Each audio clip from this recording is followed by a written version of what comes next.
Magandang gabi, pambungad sa ating newscast.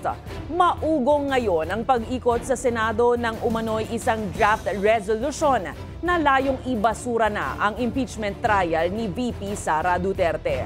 Ayon kay Senate President Francis Escudero, walang ganoong resolusyon. Pero kung mayroon mang maghain, ay pagdedebatihan at pagbobotohan ito ng mga senador. Agad namang umalma ang isang kongresista sa pahayag na yan ni Escudero dahil labag-an nila sa konstitusyon na ibasura ang impeachment nang hindi dumaraan sa trial. 5 buwan matapos i-impeach ng mababang kapulungan si Vice President Sara Duterte. Umiikot umano ngayon sa Senado ang isang draft resolution na target ibasura ang napipintong trial. Sa dokumentong nakuha ng Balitang A to Z, makikita ang isinusulong na de facto dismissal ng impeachment trial. Pero walang nakasulat na resolution number. Wala ring pangalan ng mga senador na may akda o pirma ng mga sumusuporta rito.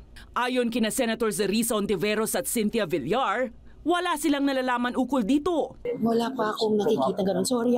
Wala. Ang Duterte allies naman na sina Senators Bato de la Rosa at Bongo ayaw magsalita. Cedric Castillo is my new Sabi naman ni Senator Joel Villanueva, nakita lamang niya ang balitang ito sa media chat group. Pero wala niyang natanggap na opisyal na kopya, kaya ayaw rin niyang magkomento ukol rito. Mahirap kasi mag-speculate na una wala yung reso, pangalawa anything that has to do with the merits of the case. Since day one, I've been consistent. I never talk about it. Giit naman ni Senate President Francis Escudero. Walang ganong uri ng resolusyon na final o pending sa Senado sa ngayon.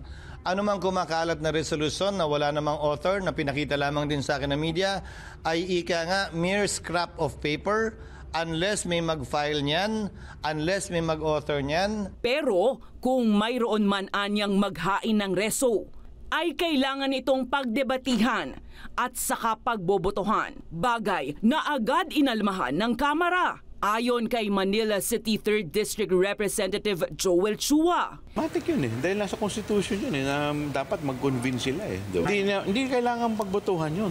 Labag-an niya sa saligang batas kung maibabasura lang ang isang impeachment nang walang impeachment trial. They have to explain it to the people.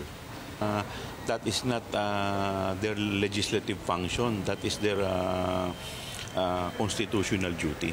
Nitong Lunes, inihayag ni Senator Francis Tolentino sa plenaryo ng Senado ang posibilidad na ituring na functionally dismissed ang impeachment kung hindi matatapos ang paglilitis bago mag-adjourn ng Senado sa June 30.